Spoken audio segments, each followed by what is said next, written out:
Okay, so Mishlei 23, 10 through 11, day 2. Quick review. This is simple to read pasuk, right? Al tasig gavul olam, do not move an eternal boundary. And don't go into the field of orphans. Ki golam chazak, because their redeemer is strong. Ki hu yareg rivam as rivam itach. He will take up their fight or their cause against you or with you. Yeah, okay. So questions were, what is the scenario here? And break that down to a bunch of sub-questions. What's the boundary? How is it eternal? Is it literal and metaphorical? Rabbeinu Yonah says it has to be literal because unlike the last one. What would it mean to move the eternal boundary? Does this apply to any gavul? What is the definition of an orphan in this context? What does it mean to come into the fields of the orphans? What is the relationship between the two actions in the first pasuk? Shouldn't you refrain from messing with orphans' property, even if that property doesn't involve gavul olam? Is it even the same? Is it even two cases? Is the case specific to the orphan? Okay, fine. So those are all the questions on the first one. How does the second pasuk explain the first pasuk? It's clearly giving a reason. So how? 3, who is the goel in the context? Why is he referred to as goel? Is it God or is it some other goel? In what way is this goel strong? Right, that's the reasoning it gives. What does it mean that the goel will take up their cause? What is the consequence of this fight? Is it you're going to have to give back what you stole, or is it something else? Like we saw in the pesukim, if you abuse the orphans, then your kids become orphans, which means you die by the sword, right? So that's a much stronger consequence. Why will he do that? Why will this goel take up the cause? What is implied by itach, with you? Ariel didn't like that. Is this guy targeting you, or is he just defending the cause of the orphans? Who's the audience? Is there a specific audience? Okay, so we had approaches yesterday, but I think they coalesce into one. So I'm going to say it the way that I would like put together what we said yesterday, which is like a combination of what I was saying and what Sean was saying, but feel free to fill in other stuff. So I said that the first two, the things in the first two pesukim are two examples where a person would be tempted to violate the law. So gavul olam, I said, is like a boundary marker that has been there so long that no one really like pays attention to it anymore. And with the gavul in general, like it's going to be difficult for people to know that you took land, but certainly with the gavul olam. So the first half of the first pasuk is a crime that you think you can commit because no one will notice. No one will notice it.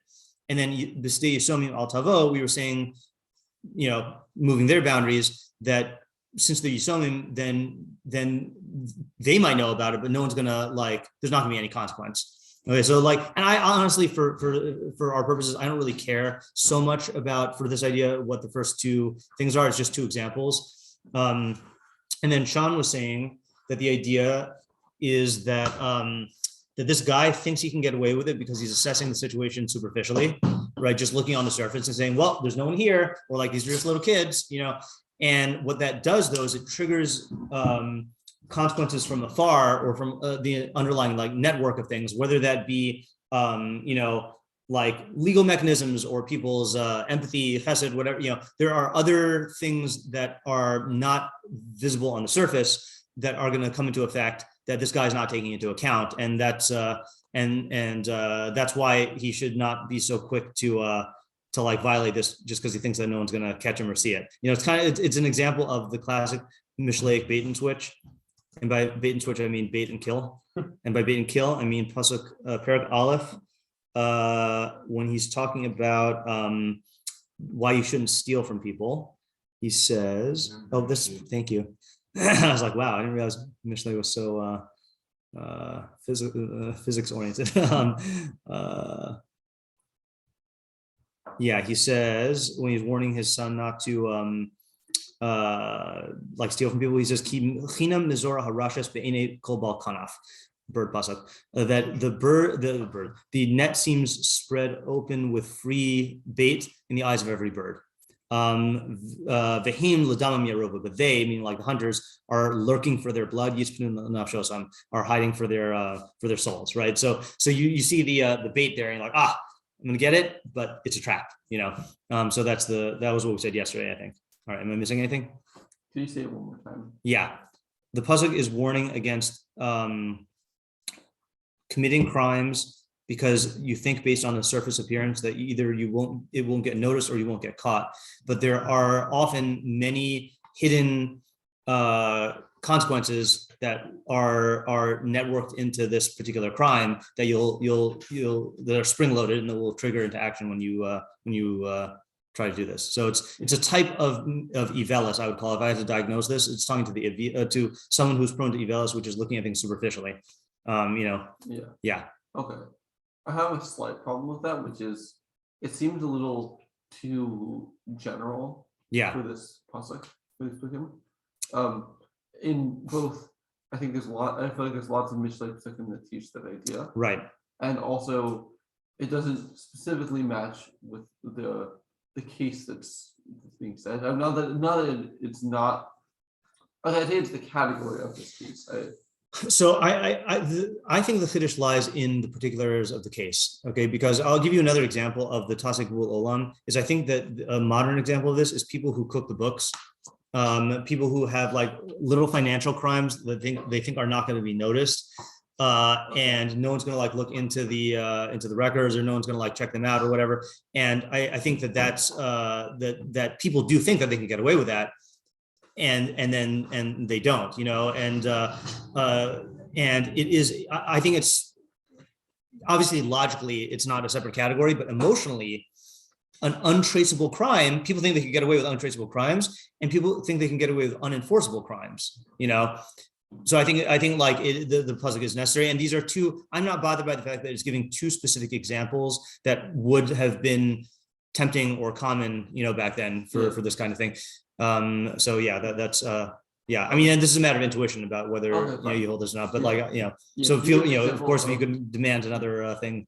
Yeah. Can you give an example of an unenforceable crime that then you get Mishlei consequences for? I definitely believe that would happen. But Right. It's not like clear to my emotions. You mean for the second Yeah. part? Yeah. I mean, unfortunately, an example of this is child abuse, right? Is that people will abuse, usually they'll abuse their own children, and they'll do it in ways that are like not visible, and they think that no one's gonna ever know about it, and all it takes is like for some, whatever, like, teacher to notice like a bruise, or like they had, you saw those ads, among the most brilliant ads of, when you're walking on the street and there's like a bus stop and there's like the ads that are like poster size ads that are on the thing. So they designed these ads, I think this was in Europe a while ago, that from an adult perspective, looking at the ad, then it would be a picture of like an adult holding the hand of a young child. But from the kid's perspective, it's a bloodied, bruised child with like, saying like, if your parent is like abusing you, then like call this number or whatever. So like they made it so that like the kids can like the adults won't see, stuff like that. It was a very, very clever ad. What? How does they do that? Because it's a thing of perspective of like, if you're seeing it from below or above, like I forgot exactly how they designed the thing, So like that's an example where like people will do this, or domestic abuse in general, I guess, and not just child abuse. I was just thinking that because of the Yusomian, but and again, and just like, without going into details, because I, taught in a high school for 10 years, these things are much more common than you think, and people think that they can get away with it because no one's going to like catch them in their own home, Yeah. What? You got to permanent place. Yeah. The goal for them in the place. Yeah. Okay, so today is going to be what we'll call a scraping the bottom of the barrel day, okay? Because the Mepharshim don't give us much to work with. I did look through them. So Rabbeinu Yonah was I don't know if you felt this way. I felt Rabbeinu Yonah was a little like sparse in his commentary, compared to the last one, okay? So first let's go to the Metzudas David, okay, because he explains the facts in a way that I think are useful, that is useful. So don't move back the boundary marker that has been there forever. To steal the land of your friend. Okay, that we know. Al tavo, don't come into the fields of the orphans. Liktsor tivuasam la'atmacha, to harvest their produce for yourself. Okay, so that is slightly different. I think it could fit into what we were saying. Thinking that they're not going to stand up against you. And then he says, Ki golam chazak, im hema teshushe koach, even if they are weak, halo Hashem hagoel osam hu chazak. Hashem, who is their redeemer, is strong, hu yarev imach es rivan.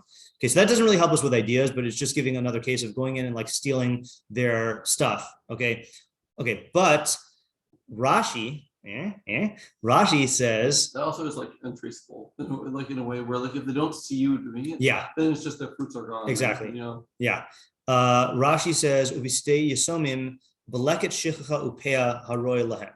So this is talking about leket pea and shichacha, and here's where we're going to get a surprise commentary from the Rambam. Okay, yeah. So this is a open mishnayos in Pea. This is why I was asking you about Pea. Okay, so in Pea, it says this is just one example of this.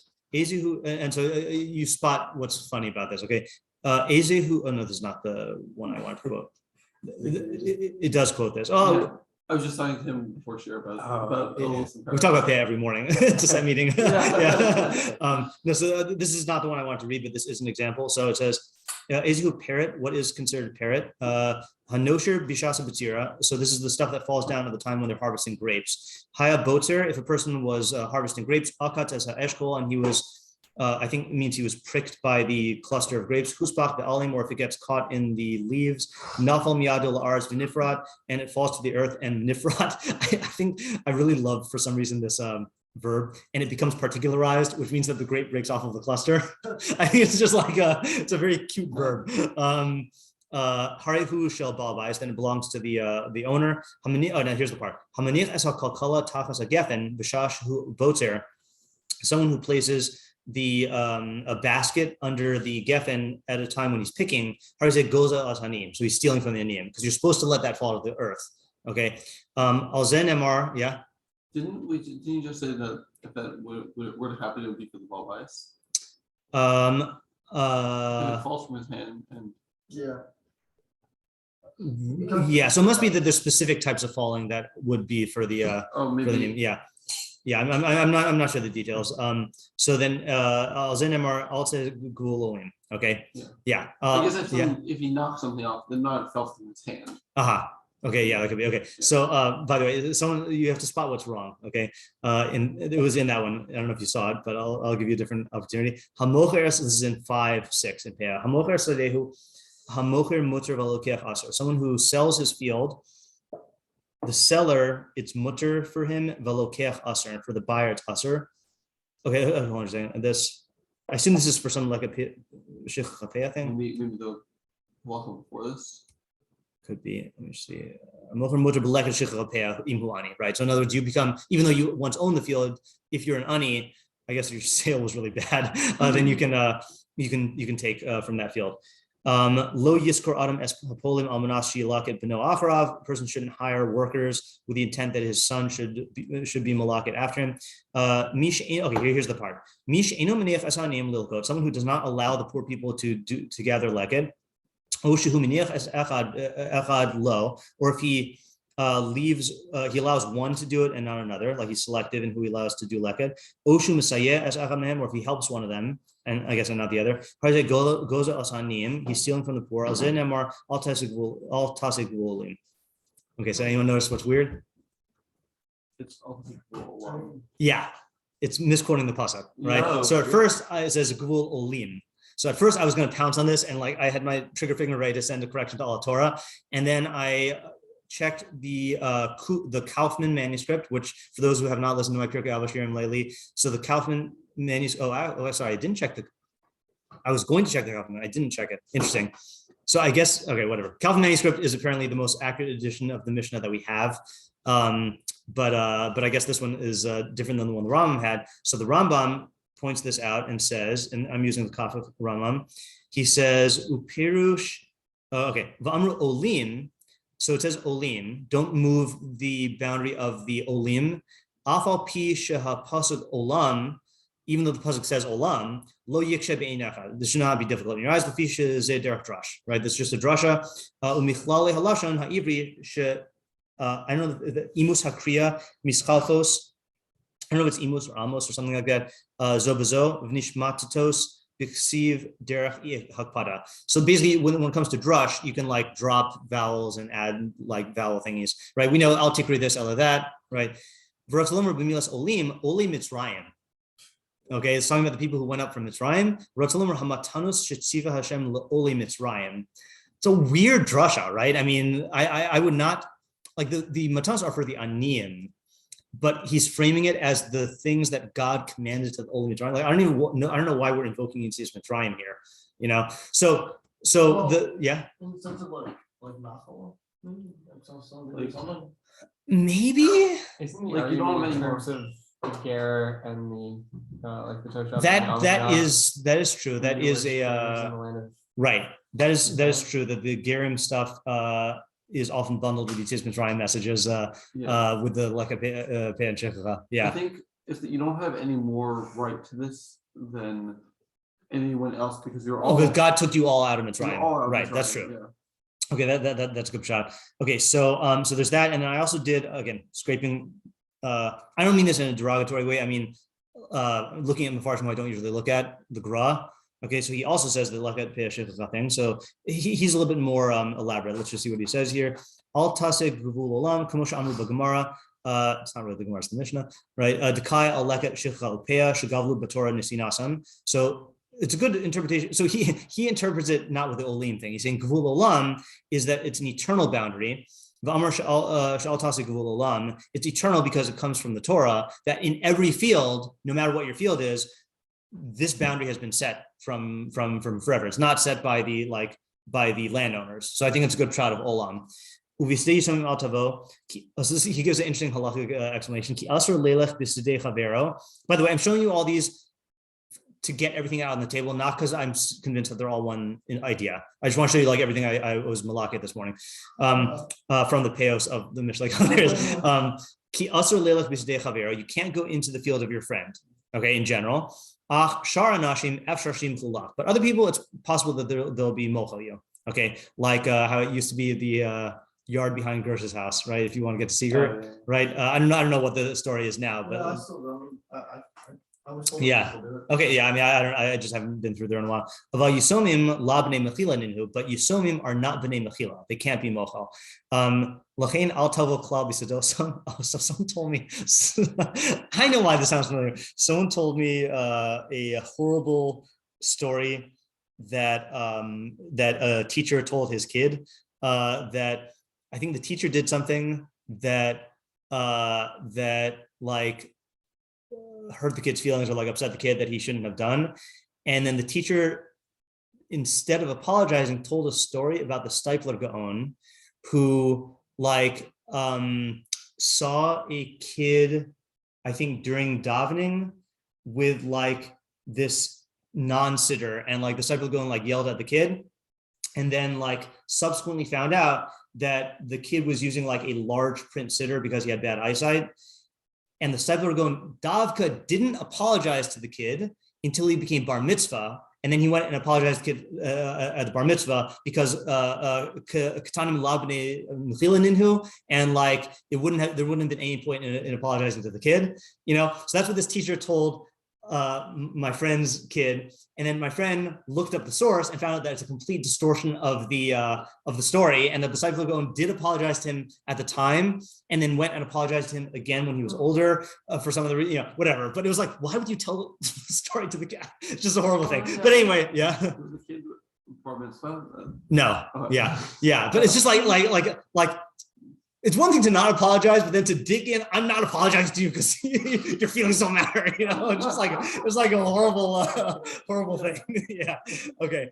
Anyway, but whatever. Yisomim lavnei mechila ninhu. I guess because he's assuming that the Yisomim are like young. I don't think if you're a Yasam who's like 17, then you're not. Well, then you live on your own. Well, let's say you can't live on your own like most 17-year-olds now, you know. Sure. So yeah. Okay. Ki golam chazak.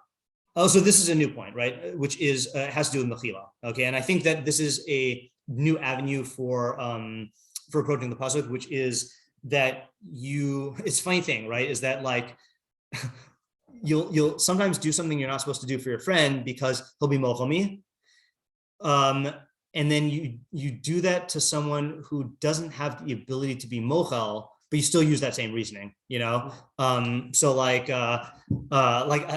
mean, we'll have to come up with examples if we take this route. Because their redeemer is strong. Don't imagine in your soul who's gonna claim on their behalf. They don't have any redeemer who's gonna seize the matter that is relevant to them.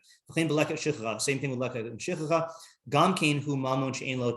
It's also money that has no one who's gonna sue you for it, right? If you steal it from the rightful recipients. Right. Don't say that.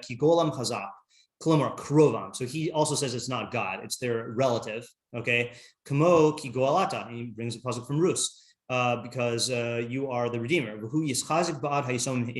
and he will come and seize on behalf of the Yisomim. The neged hasagas gvul olam shetimana militin leket shichcha upea amar hu yareg esrivam k'mosh kazav harati eschem becharav shezeh hu avon ba'avon matnos aniyim. So he learns the pesukim that we read yesterday in Shmos to be about matnos aniyim. So he's also going with the idea that there's going to be some superhero that you don't know about who's going to come and save them, but he brings in this idea of the bnei b'nfilan inhu. So that's another route. Okay, I'm almost done presenting everything on the table, and then we have to figure it out. The other thing I saw was the Malbim, who also says I can't say that today. Al tasik gvul olam v'sham pirashnu in the previous pasuk v'kan nilma mi'inyan shemadaber gvul aniyim. V'chein pirshu b'sifra parashas kadoshim shemadaber aha gozo leket shichra pea upirashnu sham. Oh, I forgot he has a commentary on sifra. Ki musag gvul soser es musag el musag olam. Shehagvul hu ma sheyesh l'chol yachid v'yachid ve'eno gvul miyuchad el kol ha'olam. Rak sheyesh gvul miyuchad el kol ha'olam shu hagvul ha'miyuchad la'aniyim b'chol ha'olam l'lake es matan saying. Okay, that's what I was saying. I guess I got it from the Malbim. That what is the gvul olam? It's the only thing that is a universal gvul. Gvul in general are not universal, but the only universal one is lakad peah and shechicha.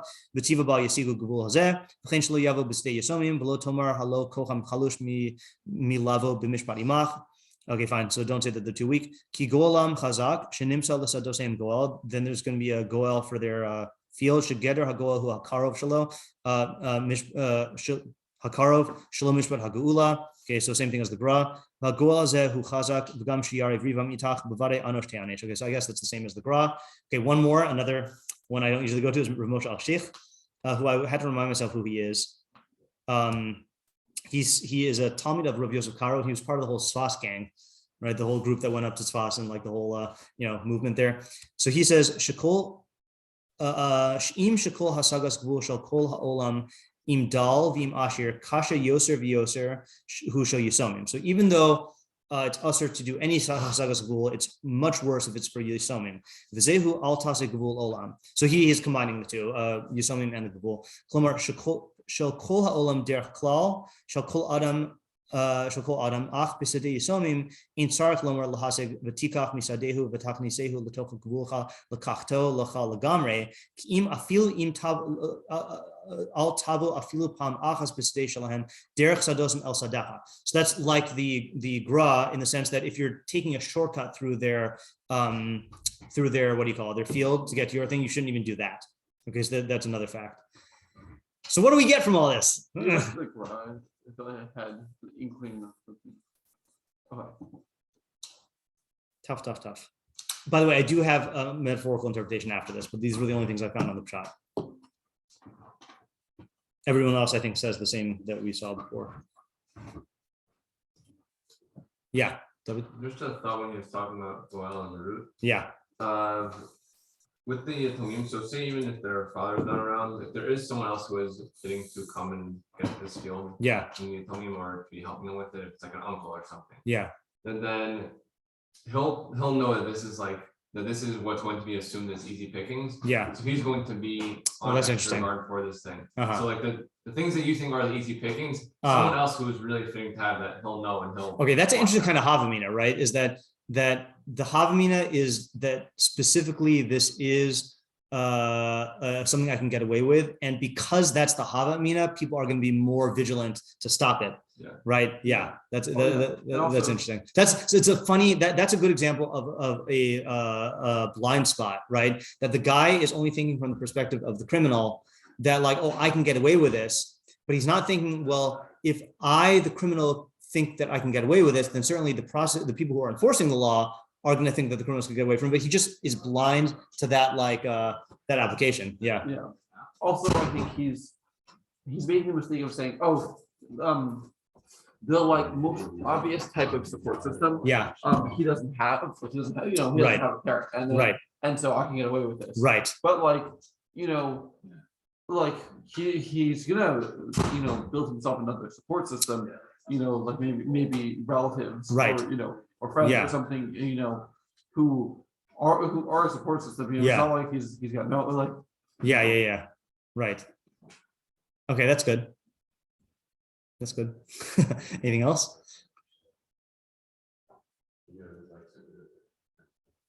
Is there an idea we can get from the Oli Mitzrayim thing? That'd be cool.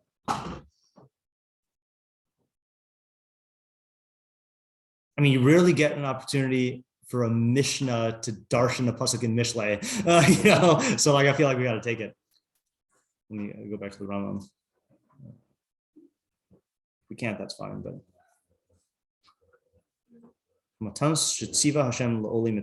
I like the approach that you were taking. The approach Sean was taking is also good, but I think yours is more pshat. Is like, you feel I'm entitled to this land, right? But no. This is not land that you always had. You were a slave and you were taken out, and God gave you this land. And he gave the aniyim this lekapeh and shechacha, So like what I feel like the havamina is coming from like a different place than what we've been talking about before. Not coming from the I can take this without getting away with it, but it's like an entitlement type of havamina, Yeah, it's interesting you said Oli Mitzrayim and not Oli Baba. Because there is a difference in in like the status of the land, getting a matana versus kibush also.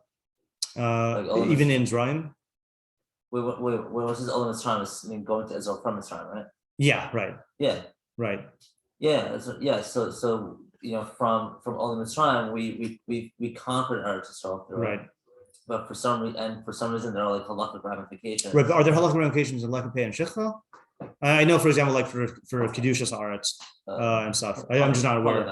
I don't know. Yeah. I'm just wondering, which part of like the land you would have to specifically have these laws apply to, and then where you're not okay. breaks up. Could be. Yeah. I have like half a derech nistar approach. Okay.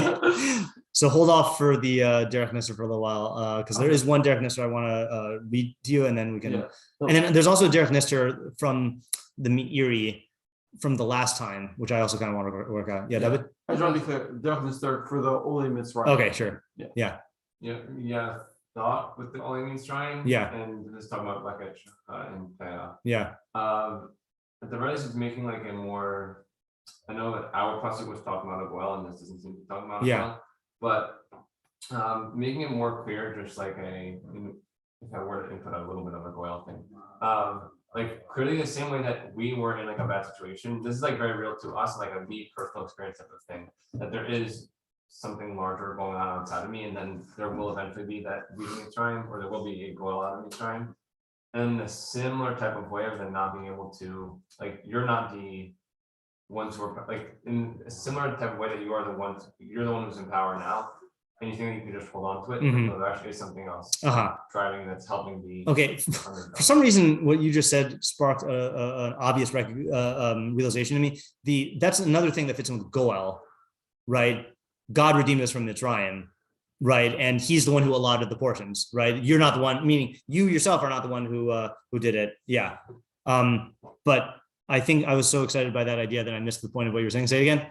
Okay, I'm not even all that sure it's applicable to here at this point after saying.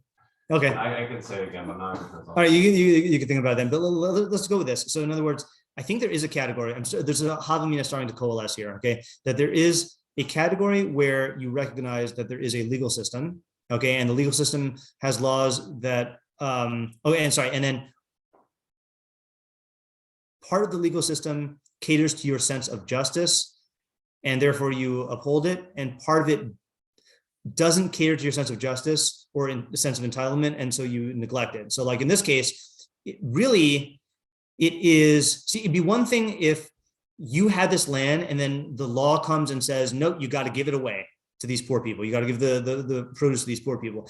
But what this is pointing out is that's not how it worked. God, in the same distribution, God gave you this land and he gave the poor people this produce. So don't say, well, I'm not going to let them take from my land. You know, I feel like there's a hobby is lurking somewhere in there, you know? Yeah. It's like you're like both, you know, accepting what God said in that he gave you the land, but also denying what God said. Exactly. You know, it kind of reminds me of what Rebbe says in the parenting shiur. Again, most important shiurim ever in TCL, in my opinion. But that he says there are a lot of parents who are very makpid on kavod kibud av v'em, but they're not makpid on kavod abrios, and so they'll disrespect their kid. And like you know, and then like yell at the kid for not respecting them, you know, and like that's not how it works. Like the same God who commanded kavod, kibud av v'em also commanded kavod abrios, and like not and b'havta l'recha kamocha and onas devarim and all those other things, and like they just pick and choose based on like what suits them, you know. Like it's almost a contradiction. Like it's a contradiction. Yeah, meaning like do you hold by God's system or do you not? You know, like God redeemed you as a land. God redeemed you and brought you to this land, but it's something. Even though you have this land now, like don't think it's now completely yours. You still have to give. You know. Exactly. Yeah. God gave you this land except the corners, and He gave the corners to them. Yeah. It's like when a parent gives a kid like a treat, and it's like that you have to share with your siblings. Yeah. And then they like, but it's mine. But they're like trying to figure out a way to not, like, to figure out a way to not share, even though like. Right. Yeah. Exactly. Okay. So let's switch into the derech nistar mode. Okay. Well, so what do you want to say for the Olam Mitzrayim thing? Okay. Yeah. Half derech nistar. Okay. Half interpretation. So I was gonna say the yasam is your intellect. Yeah. And it's saying don't encroach on the the field of your intellect. Okay. Which Meiri is nodding. Which I think would be like, let's say, like not following your intellect, maybe. Okay. Wait.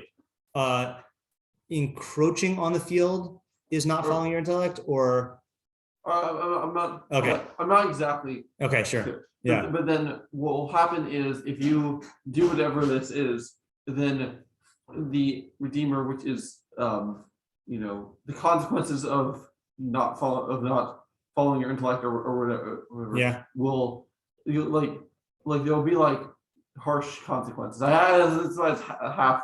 Okay. So let's pivot into the Meiri. Okay, because so the Meiri on our pasuk says basically, I explained everything already. He says, "Inin amro al tasik v'ol olam bi'arnu lamala b'pasuk al tasik v'ol olam asher asu abusacha."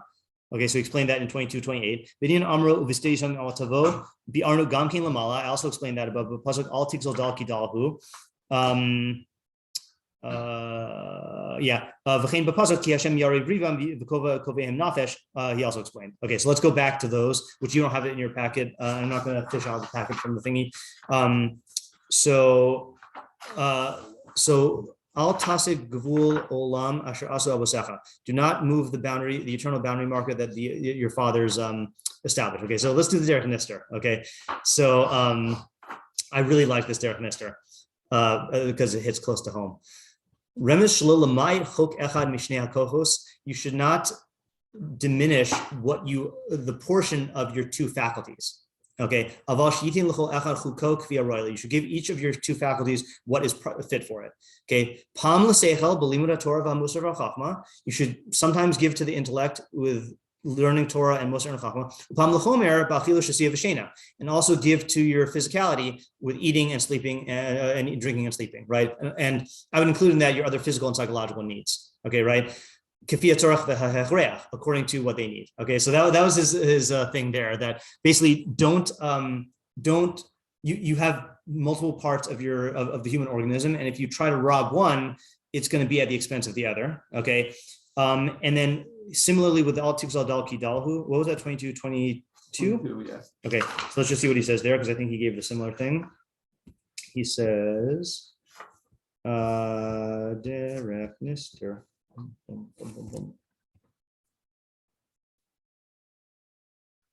If you find it before I do, then feel free to tell me. Yeah. I'm looking for the derech and nistar Or part. just in the on There. Yeah, it's all- Nefarshehu al echad mishnei kochos al eze shetirte ki roi lases lechol echad chuko uvigzelos hachok tikba hanafish. Okay, so let's go back to the pasuk then. So Meiri derech nistar, okay, is saying like this. Okay, do not don't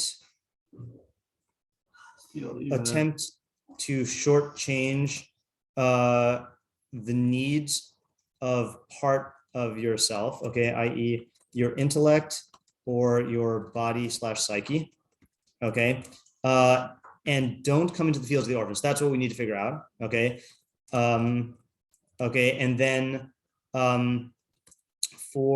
so the Redeemer, I think we say this from last time, is God, right? Because God is the one who who designed the body and is going for, basically God will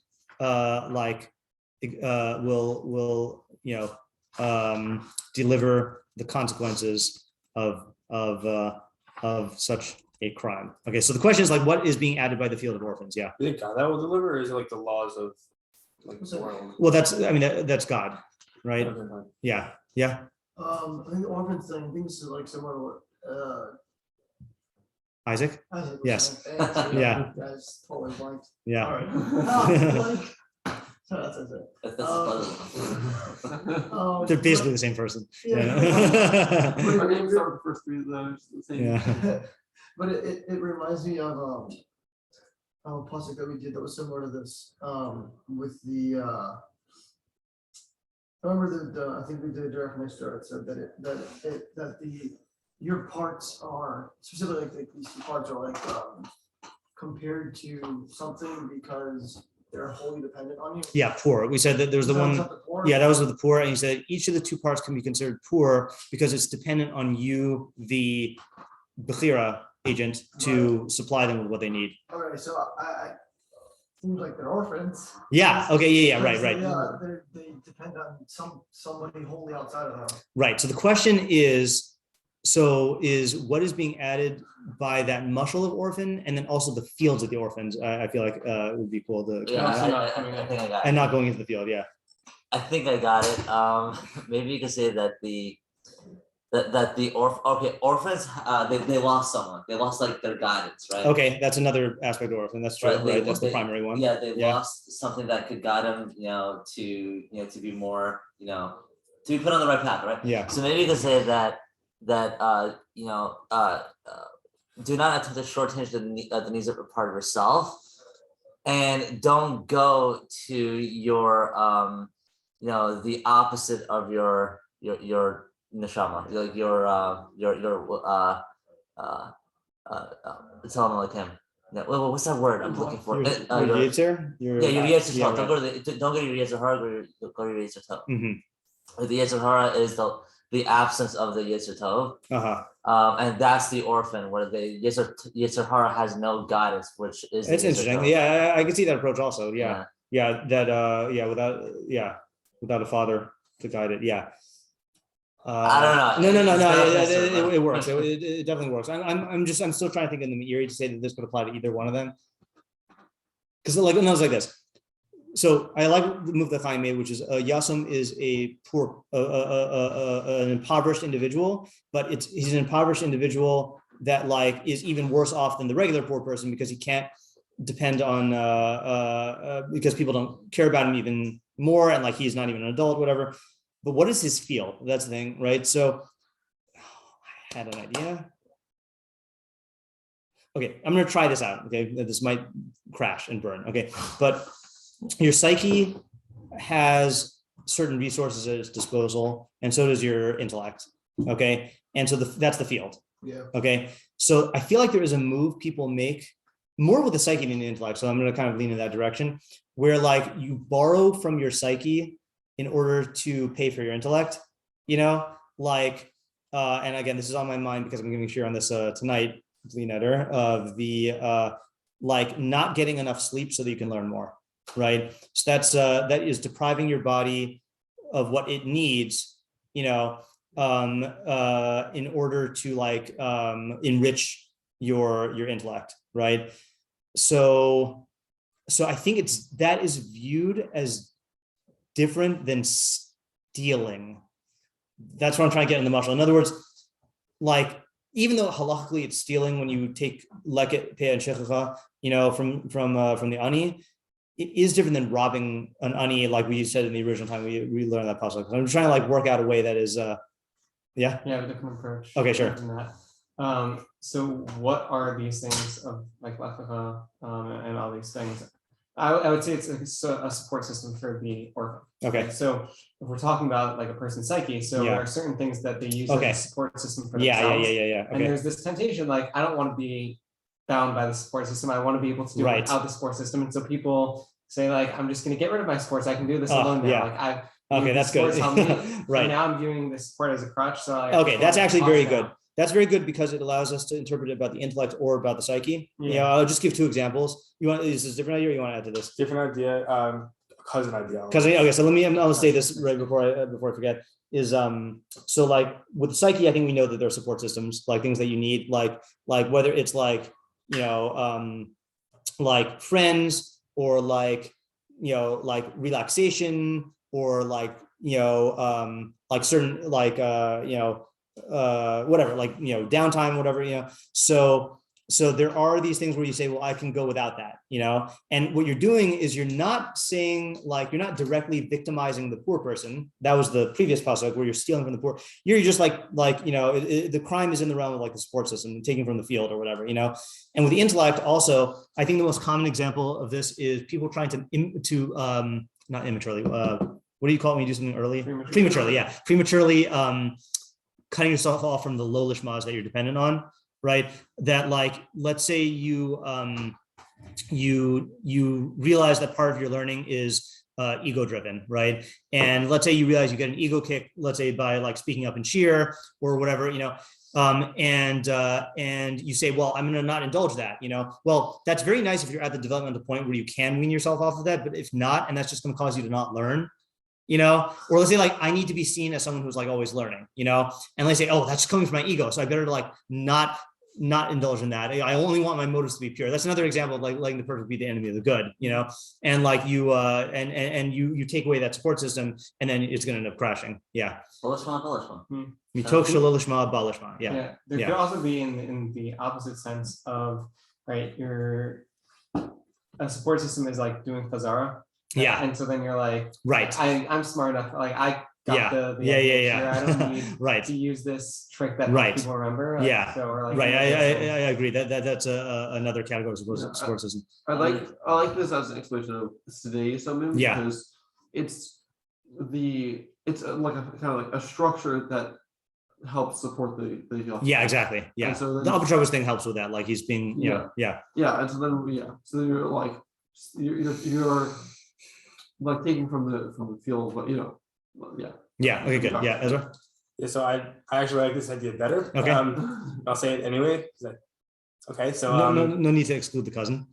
So okay, the other one I was thinking of as like not like a support system, but a like something that's lacking in your either intellect or psyche. So everyone is endowed in some ways and unendowed in other ways. Whether like they're very smart, but like breaks every bone in their body.